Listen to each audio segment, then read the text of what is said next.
Guys, yang kalian lihat di layar ini merupakan postingan terbaru dari akun Instagram F1 resmi ya, centang biru. Yang mana F1 di sini menyatakan bahwa Malaysia bakal menjadi tuan rumah untuk Bahrain Grand Prix at Sepang International Circuit. Yap, kalian gak salah dengar, Sepang International Circuit berhasil menggantikan Bahrain untuk Grand Prix 2026 ini. Congratulations, ini setelah penantian yang sangat panjang. 9 tahun Malaysia vakum, Malaysia berhenti, tidak ada lagi penyelenggaraan F1. Dan sekarang Malaysia kembali lagi berjaya mengambil hati F1 untuk menyelenggarakan Grand Prix pada tanggal 2-4 Oktober 2026 di Sepang. Apa alasan F1 memilih Malaysia? So, di video kali ini gue bakal ngebahas hal itu. Tapi sebelum itu, buat yang mau support, boleh banget guys. Langsung saja scan menggunakan e-wallet atau akun bank kalian. Dan terima kasih banyak. So, tanpa berlama-lama langsung saja kita lihat kira-kira apa alasan F1 memilih Sepang sebagai pengganti Bahrain.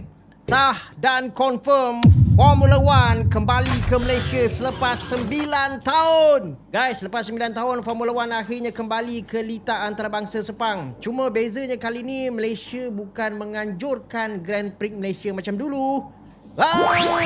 Tetapi kita sebenarnya jadi tuan rumah Grand Prix Bahrain yang mana dia ditangguhkan akibat konflik berpanjangan dekat Asia Barat. Kalau ikut pengumuman F1 dan FIA, perlombaan tu actually dijadual berlangsung pada 2 hingga 4 Oktober 2026. Ini di antara GP Azerbaijan dan juga GP Singapura.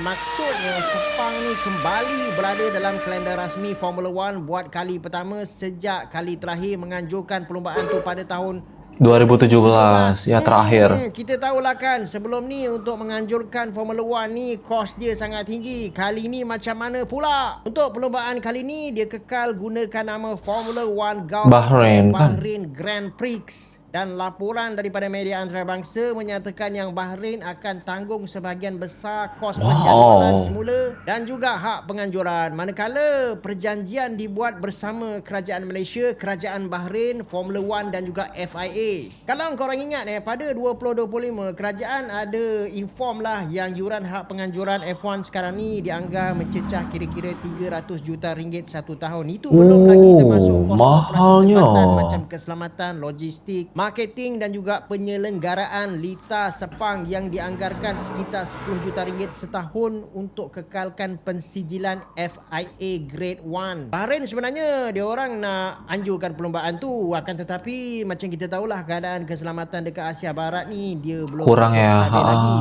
Grand Prix Bahrain yang sepatutnya berlangsung pada April dibatalkan disebabkan susulan konflik serantau. Apabila Formula One cuba menjadualkannya balik pada bulan Oktober, risiko keselamatan kepada pemandu, pasukan dan juga logistik masih lagi dianggap tinggi. Kurang tinggi. Jadi macam mana guys? Korang nak join tak F1 kali ni? Wow.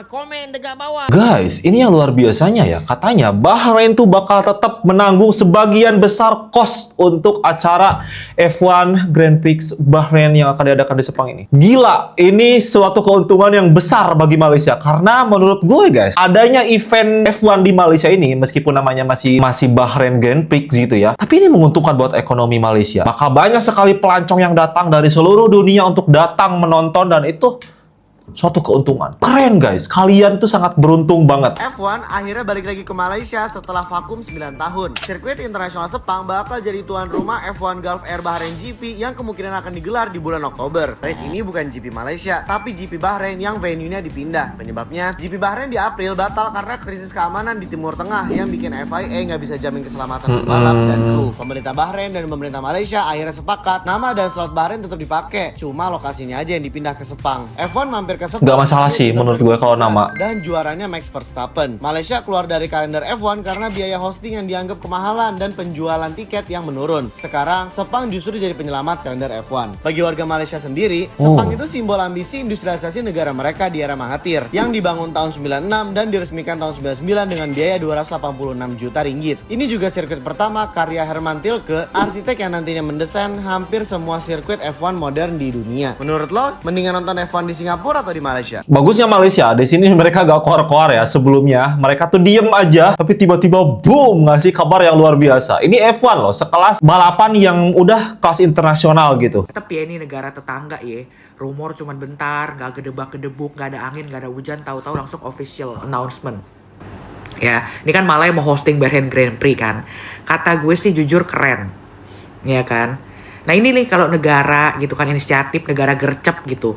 Udah langsung kejadian, gak tahu kalau di Wakanda mah kapan kayaknya gitu kan. Tapi gak apa-apa ya. Ini tetap seporsi kemenangan juga buat kita. Kenapa? Karena menurut gue jadi lebih gampang kalau misalkan kalian yang belum pernah menonton Grand Prix, kata gue mendingan nonton aja nih Bahrain Grand Prix ini.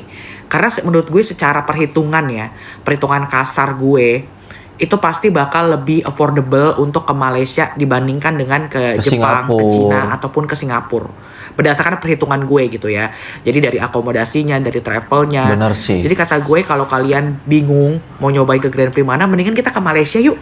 Kita ke Sepang yuk, nyobain gitu kan.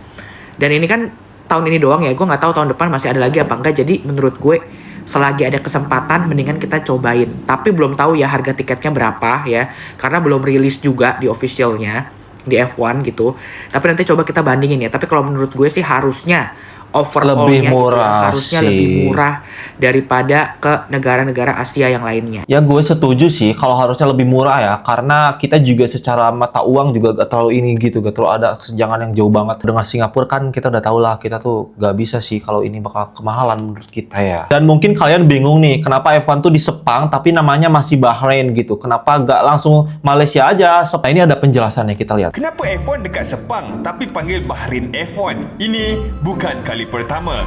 3 kes serupa pernah berlaku sebelum ini, iaitu Grand Prix San Marino. San Marino ni negara, tapi perlumbaan di Imola, Itali daripada 1981 sampailah 2006 sebab demand terlalu tinggi untuk 2 track dalam satu negara. Jadi dia panggil San Marino untuk host track kedua. Grand Prix Switzerland pula pada tahun 75 dan 82, tapi buat dekat Perancis sebab Switzerland mengharapkan sepenuhnya perlumbaan litar di negara mereka sejak 1955 susulan bencana Le Mans yang meragut lebih 80 nyawa penonton, antara tragedi paling buruk dalam sejarah sukan bermotor. Tapi special Malaysia kali ini, inilah perubahan geografi paling jauh sekali, Bahrain ke Malaysia. Sekitar 6,000 km jauh melangkaui ketiga-tiga kes terdahulu yang semuanya melibatkan berdekatan ya. dan berdekatan. Harga tiket rasmi masih belum diumumkan oleh F1 ataupun SIC. Namun, anggaran awal netizen berdasarkan harga tiket F1 negara lain musim ini meletakkan kategori General Admission sekitar RM300 hingga RM600, Grandstand RM700 hingga RM1,500, Package Hospitality VIP boleh melebihi RM5,000. Guys, kayaknya kalau untuk 300 sampai 600 ringgit worth it gak sih untuk sekali seumur hidup gitu, mumpung di Malaysia nih guys. Orang Indonesia yang banyak duit nih, yang gak mendang-mending gitu ya, uangnya tuh udah banyak banget. Boleh nih, destinasi wisata juga nih kayaknya di Sepang nanti ya, tanggal 2 sampai 4 Oktober. Kalian catat tanggalnya dan pantengin tuh Instagram F1, akun websitenya untuk pesan tiketnya supaya gak kehabisan, karena pasti bakal laku banget. Karena ini bakal banyak direkomendasiin, costnya tuh bakal lebih murah kayaknya ya. Untuk kasus ini gue ngelihatnya F1 yang lebih butuh Malaysia, bukan Malaysia yang butuh F1.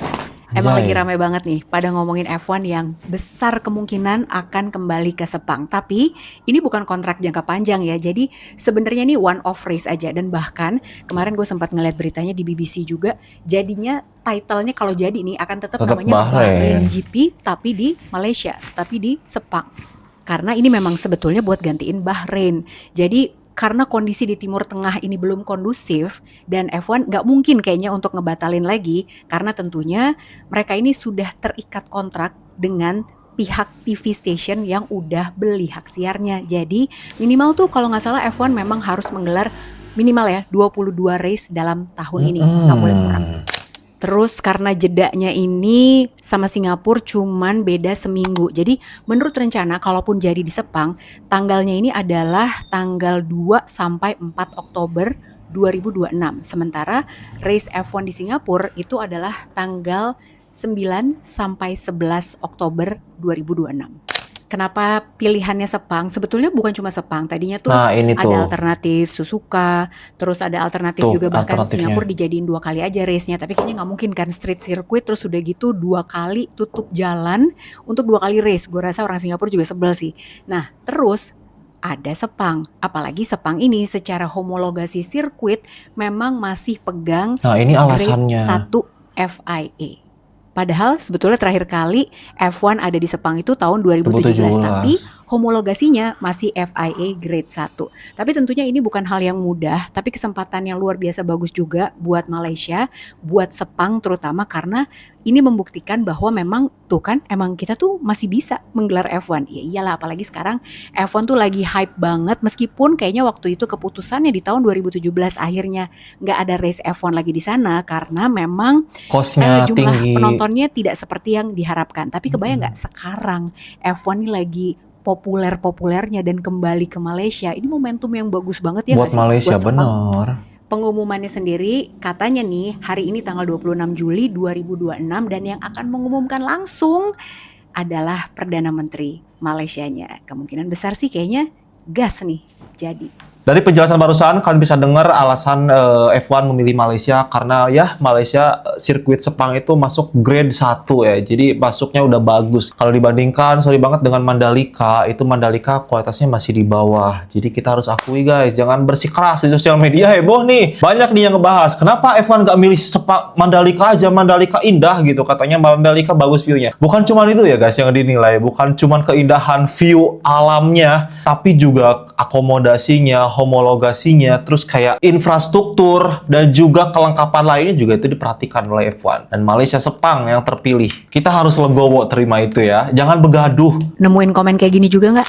Sejak kemarin Sepang diumumkan menjadi host venue-nya Bahrain GP, banyak banget pertanyaan yang kurang lebih mirip. Yang paling dasar harus dipahami dulu adalah setiap sirkuit punya homologasi. Kalau di Sepang, homologasinya adalah FIA Grade 1. Sementara Mandalika FIA Grade 3. Kalau Grade 3 ini artinya boleh host untuk balapan GT3. Sementara F1 butuhnya Grade 1. Dari sirkuitnya sendiri aja banyak banget yang harus dirombak. Misalnya pit building, fasilitas medis, terus barriernya, terus run off-nya juga harus lebih besar. Iyalah karena kan satu balap mobil, satu balap motor. Beda.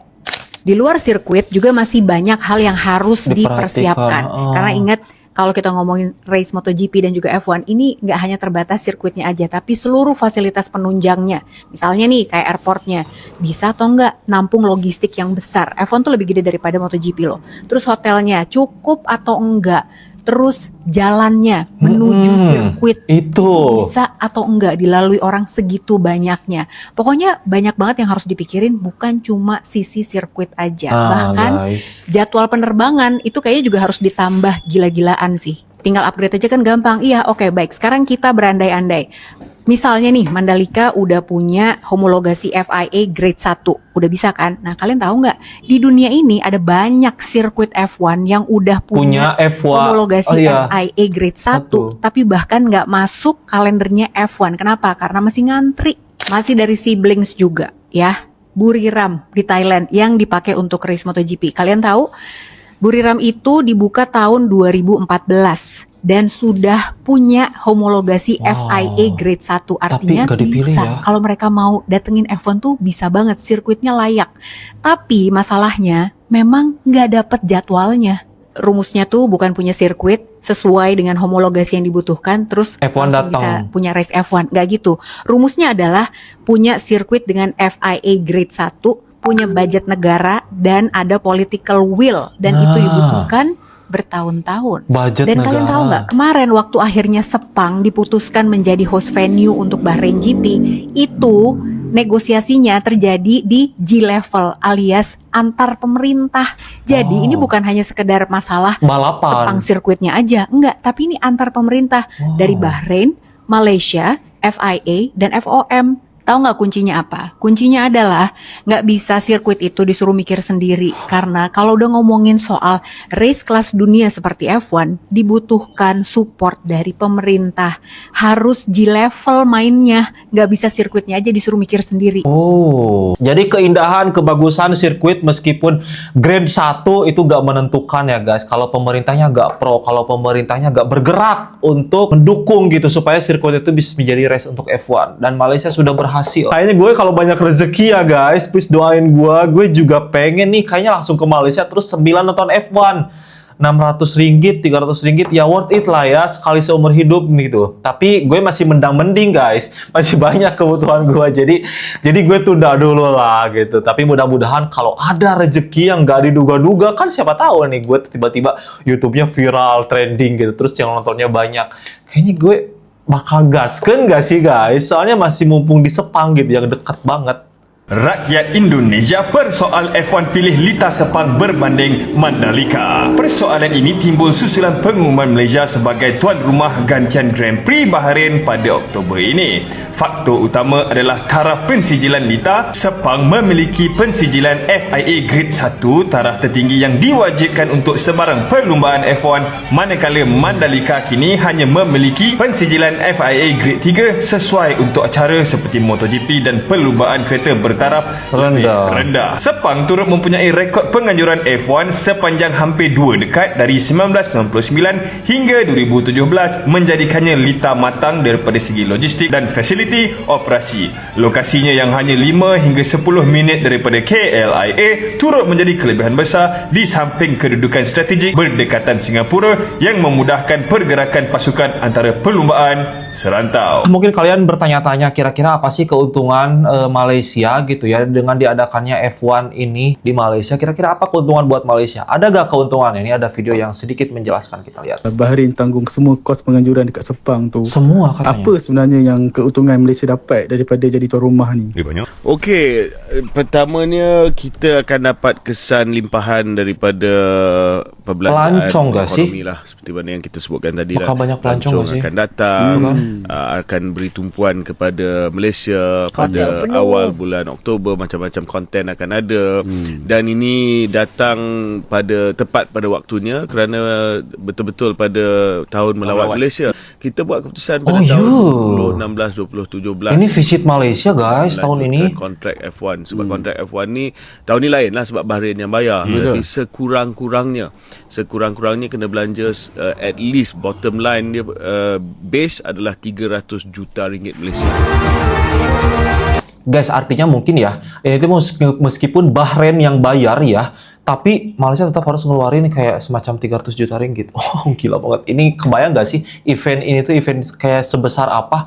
Makanya kenapa Malaysia sekarang membangga-banggakan banget Sepang nih dipilih gitu sebagai pengganti Bahrain.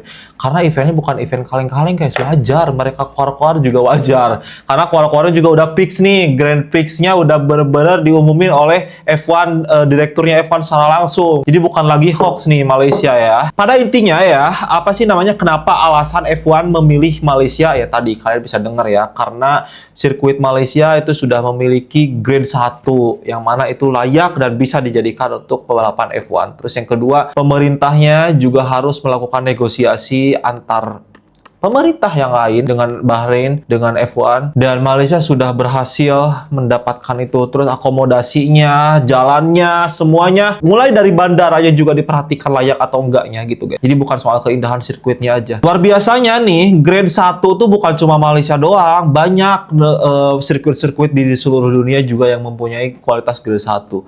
Tapi mungkin faktor-faktor yang lainnya kurang nih. Akhirnya Malaysia lah yang dipilih. Keren banget. Congratulations guys. So ini perlu sekali dibanggakan. Dan menurut gue ini harus menjadikan momen yang benar-benar kalian manfaatin. Kalian perindah negara kalian karena pelancongnya tuh dari seluruh dunia bakal datang. Bukan cuman pembalapnya tapi penontonnya juga, pecinta F1 bakal pada datang. Jadi ayo, Malaysia udah bagus banget nih. Dibagusin lagi biar menjadi daya tarik ke depannya gitu. So, mungkin sudah guys video kali ini. Sekali lagi buat teman-teman yang mau support aku, boleh banget scan aja menggunakan e-wallet atau bank kalian. Thank you so much for watching guys. Hope you guys like it. Tinggalkan like, komen, dan subscribe jika suka. Jangan juga lonceng requestnya supaya kalian tidak setiap kali aku video. Oke, itu pokoknya saya dan berpamit. Wassalamualaikum warahmatullahi wabarakatuh. Bye-bye.